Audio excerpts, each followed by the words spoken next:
ओम शांति पाल भाई। ओम शांति ईश्वर भाई। पाल भाई, हम आज की मुरली रिवीजन कर रहे हैं जी। और आज बाबा ने खास बोला है, हम्म पवित्रता के ऊपर खास बाबा ने मुरली चलाई है हम्म कि बाबा ने कैसे हम बच्चों को पवित्र बनाया था, फिर हम अपवित्र कैसे बन गए, हम्म इसके ऊपर बाबा ने आज बताया है। हम्म तो बाबा बोलते तुम खुद को ही भूल गए, हम्म इसलिए बाप को ही वंडर लगता है हम्म और खुद भी वंडर खाते हो हम क्या थे, कैसे थे। भगवान ने हमको क्या से क्या बनाया था, हाँ। कितना उच्च से उच्च बनाया था। तो वो सब माया रावण की फागी, आज बाबा ने बोला उसको, माया रावण के पर जैसे फागे में भटक जाता ना आदमी, ऐसे तुम भटक गए बोले। फिर से बाबा ने आके तुमको स्मृति दिलाई ये सब चीजों की। तो बाबा ने बोलता कि तुम बच्चे, बाप को वंडर लगता है बोले कितने राजे दिया बाबा ने, इतना ऊंचा बनाया, ऐसे बाप की भी तुम ग्लानि कर दी, सर्वव्यापी कह दिया माया रावण के चक्कर में आके। तो इसके ऊपर खास आज मुरली है पाल भाई। तो मैं समझता हूँ कि आप थोड़ा डिटेल में बताइए आज की मुरली में क्या क्या बाबा ने बहुत सारी बातें बताई है। जी जी। ओम शांति ईश्वर भाई। ओम शांति। आज हम लोग 20 जुलाई 2024 की मुरली रिवीजन कर रहे हैं। जी। जैसे आपने बताया आज पवित्रता के ऊपर मुरली चली है। जी। पवित्रता के ऊपर है, मुरली के ऊपर क्रिमिनल आई, सिविल आई के ऊपर है। जी। और रावण आया, रावण के आगे, रावण आया माना फागी आ गई। फिर बाबा ने कहा है आज लोभ भी क्रिमिनल आई है। किसी चीज को देखते हैं जी तो उसके ऊपर फिर लोभ आता है, माना आंखें ही तो देखती है, ये भी क्रिमिनल आई है बोला बाबा। क्रिमिनल आई और सिविल आई, इसीलिए सिविलाइज्ड कहा जाता है। सिविल आई माना निर्विकारी दृष्टि और क्रिमिनल आई माना विकारी दृष्टि। 2 दिन पहले भी इसके ऊपर मुरली चली थी बाबा की। हाँ। तो आज बाबा ने कहा है मीठे बच्चे, माया रावण के संग में आकर तुम भटक गए जी। पवित्र पौधे अपवित्र बन गए, अब फिर पवित्र बनो जी। पवित्र पौधे, सतयुग का जो बगीचा था, शिवालय जिसको बाबा कहता है जी, मतलब एक गार्डन जैसा था, पवित्र पौधे जैसा था जी। जंगल को गार्डन नहीं कहा जाता, कलयुग को कांटों का जंगल कहता है बाबा, तो सतयुग को फूलों का बगीचा, फूलों का बगीचा कहता है। तो मैं पवित्र पौधा लगाया था बोलता है बाबा। तो फिर अब अपवित्र बन गए हैं, बाबा कहता है फिर पवित्र बनो जी। फिर बाबा कहता है बच्चों को अपने आप के ऊपर कौन सा वंडर लगता है और बाप को बच्चों के ऊपर कौन सा वंडर लगता है। बच्चे अपने आप पर वंडर खाते हैं। बाबा का जब ज्ञान मिलता है तो हम क्या थे, किसके बच्चे थे, हमें बाप का, ऐसे बाप का हमें वर्षा मिला था, ऊंचे ते ऊंचा बाप का, उस बाप को ही हम भूल गए। रावण आया, इतनी फागी आ गई जो रचयिता और रचना सब भूल गया। रावण आके बुद्धि में बैठ गया, बुद्धि को भरमा दिया पूरा, अपने आप को ही भूल गए, रचयिता और रचना को सब भूल गए। फिर बाप को बच्चों पर क्या वंडर लगता, जिन बच्चों को मैंने इतना ऊंचा बनाया था, राज्य भाग्य दिया था, वही बच्चे मेरी ग्लानि करने लगे, सर्वव्यापी कह करके रावण के संग में आकर सब कुछ गंवा दिया जी। बाबा ने इसी के ऊपर आज खास बोला है, रावण आया गोया फागी आ गई।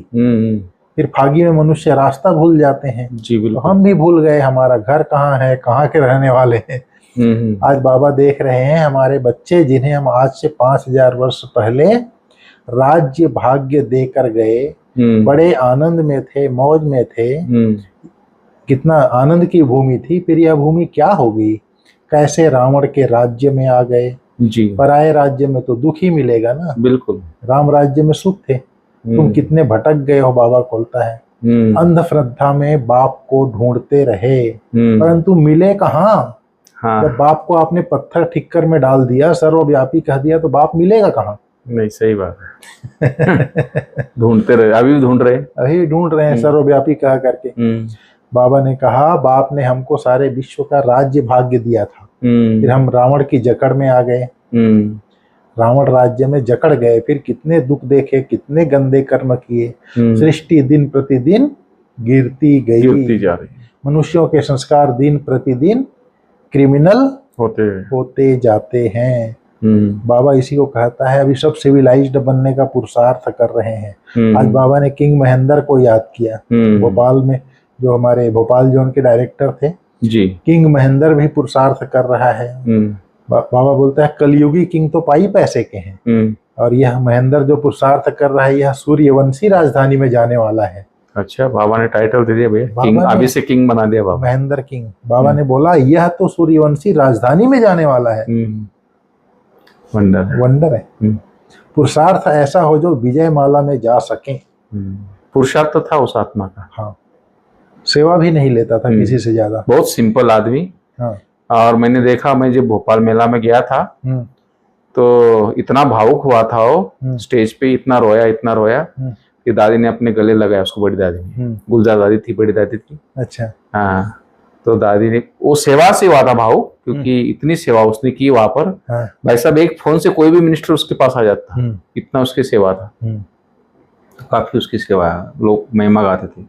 पुरुषार्थ ऐसा हो जो विजय माला में जा सके। बाप बच्चों को समझाते हैं, अपने दिल में जांच करते रहना है, हमारी आंखें कहीं क्रिमिनल तो नहीं होती है, अगर सिविल आई हो जाए तो बाकी क्या चाहिए। बाबा बोलता है भल विकार में नहीं जाते हैं, परंतु कुछ न कुछ आंखें धोखा देती रहती है। नंबर 1 है काम। क्रिमिनल आई बड़ी खराब है, इसलिए नाम ही है क्रिमिनल आई, सिविल आई।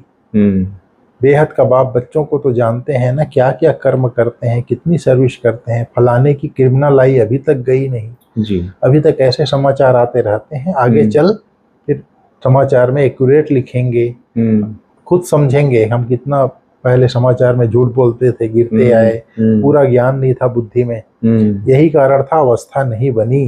बाबा कहता है सर्जन से 5 विकारों की बीमारी छिपानी नहीं है, सच सच बताना चाहिए। हमारी बुद्धि इस तरफ जाती है, शिव बाबा तरफ नहीं जाती है। बताते नहीं है तो बुद्धि वृद्धि को नहीं पाती है। अब बाप समझाते हैं बच्चे देही अभिमानी बनो, अपने को आत्मा समझो, आत्मा भाई भाई है। तुम कितने सुखी थे जब पूज्य थे, अब पुजारी हो तो कितने दुखी बन पड़े हो। बाबा कहता है, बाबा ने कहा जब तक बाप को याद नहीं करेंगे तो पाप कैसे कटेंगे। एक तो तुम विकारों में गिर पतित बने हो, दूसरे बाप को गाली देने लगे, माया के संग में इतने गिर पड़े, जो तुमको आसमान में चढ़ाया उनको ठीक कर भीतर में ठोक दिया। माया के संग में तुमने ऐसा काम किया है। बुद्धि में आना चाहिए ना, एकदम पत्थर बुद्धि तो नहीं बनना चाहिए, बाबा बोलता है। फिर बाबा ने कहा यह तमो प्रधान दुनिया है, अब हमको सतो प्रधान बनना है। बाबा कहता है क्रिमिनलिटी नहीं होनी चाहिए। 5 विकार जो भूत आ जाते हैं ना, क्रोध भी क्रिमिनलिटी है, बाबा बोलता है। अब क्रोध भी नहीं करना है, 5 विकार तुमको गिराते आए। बाबा कहता है इस वेश्यालय से दिल हटाते रहो, अब शिवालय में जाना है। अगर शिवालय में जाना है तो विकारों को निकालते रहना है। बाबा ने कहा बाप को याद करो तो अंतमति सो गति हो जाएगी।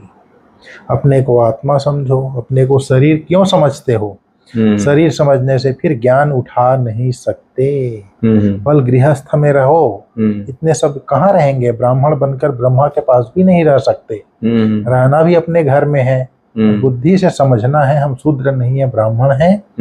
ब्राह्मणों की चोटी कितनी छोटी है, तो गृहस्थ में रहते, शरीर निर्वाह के लिए धंधा आदि करते, सिर्फ बाप को याद करो। समझ में आया जी। बाबा को किसी ने समाचार लिया, बाबा फलाना रेगुलर आता था, अब नहीं आता है। बाबा कहता है वो तो नहीं आता है, मन विकार में गिरा, फिर ज्ञान की धारणा हो न सके। फिर बाबा बोलता है उन्नति के बदले भाई पैसे का पद पा लेंगे, कहाँ राजा और कहाँ नीच। बाबा बोलता है कहाँ रंक।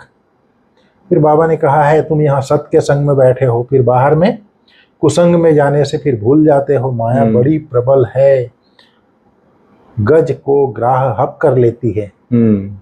फिर बाबा कहता है थोड़ा भी अहंकार आने से अपना सत्यानाश कर लेते हैं। बेहद का बाप तो समझाते रहेंगे, इसमें फंक नहीं होना है।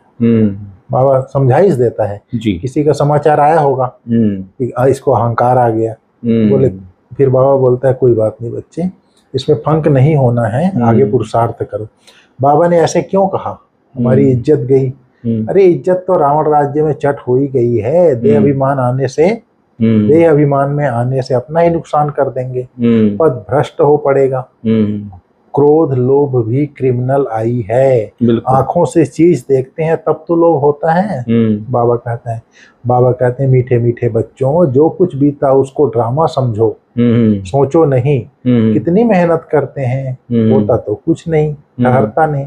अरे प्रजा भी तो चाहिए, थोड़ा भी सुना तो प्रजा में आ गया। जैसे बाबा के बच्चे समाचार देते, बाबा फलाना आया कोर्स किया फिर ठहरा नहीं, तो बाबा बोलता है प्रजा भी तो चाहिए, थोड़ा भी सुना तो प्रजा में आ गया। प्रजा तो ढेर बनना है, ज्ञान कभी विनाश को नहीं पाता, एक बार सुना शिव बाबा है तो भी बस प्रजा में आ जाएंगे। अंदर में तुम्हें यह स्मृति आनी चाहिए कि हम जिस राज्य में थे वह फिर से अब पा रहे हैं, उसके लिए पूरा पुरुषार्थ करना चाहिए। बिल्कुल एक्यूरेट सर्विस चल रही है, कल्प पहले माफी जी। आज बाबा ने कहा शिवालय में जाने के लिए इन विकारों को निकालना है, इस वेश्यालय से दिल हटाते जाना है, शूद्रों के संग से किनारा करना है। शूद्र माना विकारों के वश जो मनुष्य हैं वो जी। बाबा ने कहा जो कुछ बीता उसे ड्रामा समझ कोई भी विचार नहीं करना है, मतलब संकल्प नहीं चलाना है जी। अहंकार में कभी भी नहीं आना है, कभी शिक्षा मिलने पर फंक नहीं होना है। बाबा मान लीजिए कोई चीज के लिए समझानी देती है तो दिल को दुखी नहीं करना है। फिर बाबा ने आज कितना बढ़िया वरदान दिया है, खुशियों के खजाने से संपन्न बन, दुखी आत्माओं को खुशी का दान देने वाले पुण्य आत्मा भव। बाबा ने कहा इस समय दुनिया में हर समय का दुख है, हर समय दुख है जी बिल्कुल, और आपके पास हर समय की खुशी है। तो दुखी आत्माओं को खुशी देना यह सबसे बड़े ते बड़ा पुण्य है। दुनिया वाले खुशी के लिए कितना समय संपत्ति खर्चा करते हैं, और आपको सहज अविनाशी खुशी का खजाना मिल गया। अब सिर्फ जो मिला है उसे बांटते जाओ, बांटना ही बढ़ाना है जी। जो भी संबंध में आए वह अनुभव करे कि इनको कोई श्रेष्ठ प्राप्ति हुई है, जिसकी खुशी है जी। समझ में आया? बिल्कुल। तो हमको क्या मिला है, दुनिया वाले तो खुशी के लिए कितना समय और संपत्ति खर्च करते हैं, और हम बाबा के बच्चों को अविनाशी खुशी का खजाना मिल गया। खुशी का खजाना देने वाला दाता मिला, मतलब खुशी के खजानों से संपन्न बन गए हम। तो ऐसे जो भी संबंध में आए वह अनुभव करे कि इनको कोई श्रेष्ठ प्राप्ति हुई है, जिसकी खुशी है जी। बाप मिला मतलब श्रेष्ठ प्राप्ति हो गई जी। फिर बाबा ने कहा स्लोगन में, अनुभवी आत्मा कभी भी किसी बात में धोखा नहीं खा सकती, वह सदा विजयी रहती है। बिल्कुल, जिसने अनुभव कर लिया वो विजयी रहेगा, विजयी रहेगा, धोखा नहीं खाएगा। हाँ, तो अनुभव को अथॉरिटी कहा जाता है, अथॉरिटी। बिल्कुल सही। ठीक है ईश्वर भाई, ओम शांति। ओम शांति।